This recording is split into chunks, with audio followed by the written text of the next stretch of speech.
If you place a frog in a pot of cold water, and gradually raise the water's temperature, the frog will not jump out. It will just remain inside the pot, and die. That's exactly how the Tang family collapsed. The Tang family, Qingqing sect and Amei sect, who chose to close their gates through a wrong momentary choice, gradually pressed and tightened the Tang family. Their work to dismantle the Tang family was very meticulous and took place over a long period of time. By the time the Tang family realized that fact, it was already after the windfall. The visions of poisoning and yikjangsel, which were the foundations of the Tang family, were lost, and many of their craftsmen died. The hidden weapons of the Tang family were fatal. The hidden weapons, which were fired with a principle that ordinary people could not even imagine, was a target of caution for martial artists. Even in the Tang family, craftsmen who made hidden weapons were specially managed. They were so important that information about them was thoroughly blocked and protected, but one day, a major incident occurred where the said craftsmen were slaughtered. While a blast furnace for molten iron was being installed, an unknown explosion suddenly occurred. The craftsmen present at the site were then all dried up. It was later revealed that the incident was a work done by the Amei sect to prevent the installation of a new blast furnace. They thought that the addition of the furnace would increase the Tang family's productivity, but the result was fatal enough to shake the foundation of the Tang family. This incident accelerated the downfall of the Tang family. As they lost their vision and human assets that had been handed down for hundreds of years, the Tang family members lost their strength, and Qingqing sect and Amei sect did not leave the Tang family alone. With fatal wounds, the Tang family was soon devoured and ended up collapsing. People now believed that the Tang family's vision had been lost. The same was true of the descendants of the Collateral family, who could be said to be the side branches of the Tang family. These were the people who used the surname of the Tang clan, but have never been able to inherit the vision of the clan. Among them, there were those with great ambition. Dang Qiusen was one of them. He was a collateral of the Tang family. Although he uses the Tang family surname, he and his family have long been separated from them. It could be said that their bloodline has no ties to the Tang family at all. When his ancestors left the Tang family a long time ago, they settled in Jiangsu province.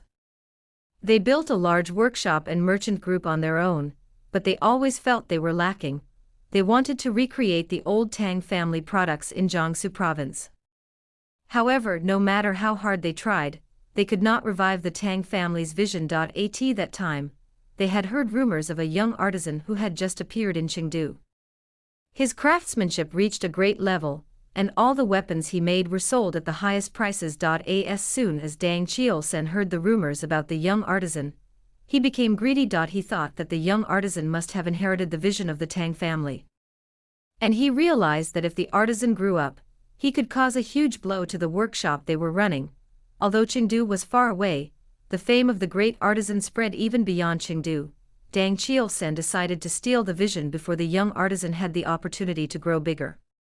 Even if he couldn't take away the Tang family's vision, he planned to kill the artisan to prevent him from sprouting. So, the one who commissioned the 100 Wraith Union was a person named Dang Qiusen.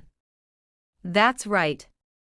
He's still a blood relative who shares the same Tang surname with me. Is it because it's already been a long time ago? Now he has nothing to do with it. Tang Socha smiled bitterly. Pio Wu watched him from the side without saying a word. Baycroc revealed everything. He initially pretended that he didn't know anything about the client, but he eventually spilled the truth. If there was an exception, it was about the 100 Wraith Union. He was obviously an assassin belonging to the 100 Wraith Union, but he knew very little about them. This is because the 100 Wraith Union was completely in the form of a point organization. Point 1 Only the top 10 knew everything about the 100 Wraith Union, while the rest of the assassins were operating in a subordinate form. When a quest comes into the 100 Wraith Union, the assassins are given missions according to their abilities, location, and level of danger. Baycroc was also given a mission like that. There would have been no problem if he had just accepted the request for the prosecution of Tang Sochu, but he ended up also accepting other requests on his way to the distant Sichuan province. Because of that, Yu Jiaiqian managed to get on his tail. Everything ended up happening this way because of his greed. Tang Sochu asked, then what happens now? Will the 100 Wraith Union give up on the quest because Baycroc has failed? They will never give up. An assassin group lives on trust. If an assassin gives up because they failed a mission, their integrity will go down. No client would be willing to hire a group of assassins who cannot be trusted. In particular, the 100 Wraith Union would be more sensitive to issues like trust, since they can be considered as the best assassin group in the Jianghu. If Baykrok's failure is known, the 100 Wraith Union will surely send another assassin to complete the quest. The good news is that there is still a lot of time before they know of Baykrok's death. Baykrok thoroughly erased his traces using the Xuanwu merchant group. While it made it difficult for Piaowu and Yujiiqion to find him, it was the same with the 100 Wraith Union. The 100 Wraith Union thoroughly maintained a point structure of organization. The 100 Wraith Union would not know of his whereabouts until Baykrok reported it himself. In particular, someone like Baykrok who erases his trails would be difficult to find. The usual time it takes for an assassin to complete one mission could be as short as a month or as long as a year. In particular, it was not at all unusual for a request from a remote area like Sichuan to take more than a year. If the 100 Wraith Union doesn't receive a report that the quest has been completed even after a year has passed, they will become suspicious. And they would most likely send a new assassin. So my life is being extended by a year. Tang Socha laughed bitterly. It was Piaowu who knew the physiology of the assassins better than anyone else. What Tang Socha said would be correct.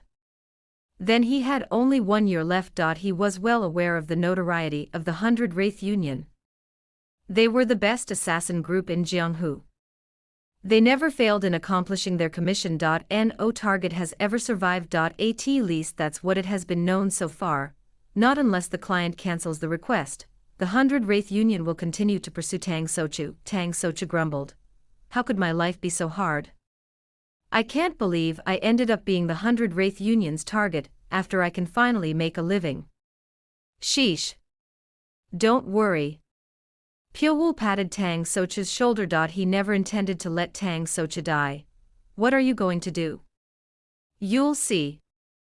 After saying those words, Piaowu kept his mouth shut. Tang Socha looked at Piawu's face silently. Piawu's face shone brightly with the light coming from the burning workshop. He exuded a dizzying sensuality, and was more beautiful than a woman. In the eyes of Tang Socha, the figure of Piaowu looked like a reaper. Tang Socha moved to Red Villa. He made his own workshop on one side of the Red Villa. The walls were built using specially manufactured bricks, and the roof was covered with handmade iron tiles. The workshop, which was created in this way, ended up being completely cut off from the outside. Noise and heat were prevented from leaking outside. Tang Socha connected the vent to an underground waterway, allowing heat and noise to escape. Even though there was a workshop where iron was being hammered every day, the people living nearby remained unaware of that fact. As such, everything is now being done in secret, all for the safety of Tang Socha. This will not completely protect him from the 100 Wraith Union's threat, but it will at least buy him some time. Tang Socha didn't come out of his new workshop. It was clear that he was busy hammering iron every day, but no one knew what kind of product he was making. Piaowu did not interfere with Tang Socha. He thought that Tang Socha also needed time to clear his mind. Piaowu sat down in his living room and looked at Tang Socha's workshop. No sound could be heard from the workshop, but Piaowu knew that Tang Socha was working harder than ever. Maybe even Tang Socha himself was oblivious to the fact that he was hammering more greatly into the iron more than usual in hopes of forgetting his anxiety. Piaowu fully understood the feelings of Tang Socha. No matter how big a person was, it was impossible for him to keep his composure once he realized that an assassin group like the 100 Wraith Union was targeting him. Piaowu suddenly looked at the table next to him. There were 2 letters on top. Both were from Jin Jianwu. While he was away, Jin Jianwu had sent 2 letters. Piaowu left the letter in the drawer without opening it. In the drawer, the letters from Jin Jianwu were piled up one after another. Tack, Piaowu carelessly closed the drawer. He had a lot to think about from now on. He didn't want to distract himself by reading Jin Jianwu's useless letters, so I should figure them out in a year, right? Piaowu thought that he should collect information about the 100 Wraith Union. Like what he told Tang Socha, Baykrok knew little of the organization. Baykrok was ranked 37th in the 100 Wraith Union. It couldn't be considered high, but it wasn't low either. however, little was known about the inside information of the 100 Wraith Union. It was clear that only those who were in the top 10 at least would know everything about the 100 Wraith Union. Countless thoughts filled his mind. Pyo-woo did not reject those thoughts. He knows that if he continues with this kind of thinking, he can come up with good results someday. And even if there was no good result, Pyo-woo would not be disappointed. There was still plenty of time left. A year might feel like a short time, but it was enough time for someone like him to accomplish something. Pyo-woo's daily life did not change. He would hone his martial arts skills whenever he was at the Red Villa, and he would learn the 4 arts whenever goes out. That's how he perfected himself. The assassin aspect in Pyo-woo's outward appearance was completely gone. Someone who would be meeting him for the first time would never think he was an assassin. As Pyo-woo was about to return from an outing, brother Guyan, who had been stuck in the basement, came out after a long time. The person who made the biggest contribution in finding Baykrok was Guyan. He identified Baykrok with only a few circumstantial evidence and minor clues. It was thanks to Guyan that Pyo-woo managed to defend Tang So-chu. So Pyo-woo trusted Guyan quite a lot. I think you should meet Yunyo. Why? Pyo-woo made a puzzled expression. After Su Hyang's death, Pyo-woo hardly visited the Divine Fragrance Pavilion. And Yunyo became in charge of the brothel's operation.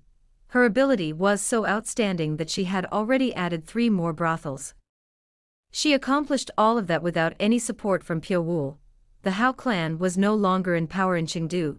After Baykrok killed Du Il-chul, the branch rapidly collapsed, and it was Guyan and Yunyo who took their place. The two of them worked together in controlling all the information that enters Chengdu.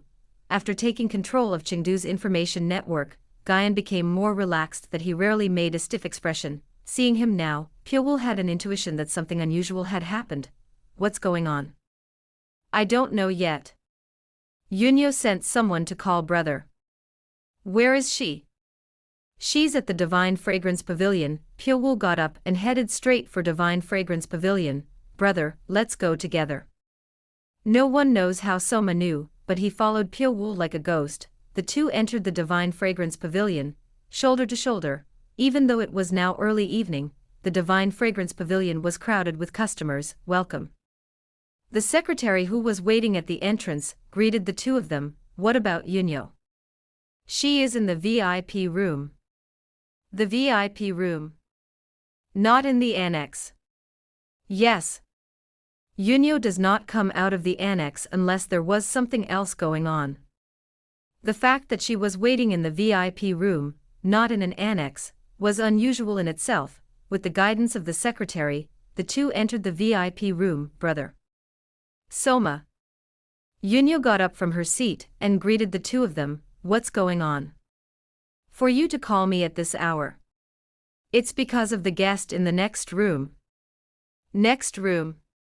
Yes, that room adjacent is also a VIP room. Only big-name guests are treated in that room. So, a distinguished guest from Hunan is staying here today. It was said that he is the owner of the Azhou's Duinjiang Escort Corps. A courtesan named Xian Yi is serving him.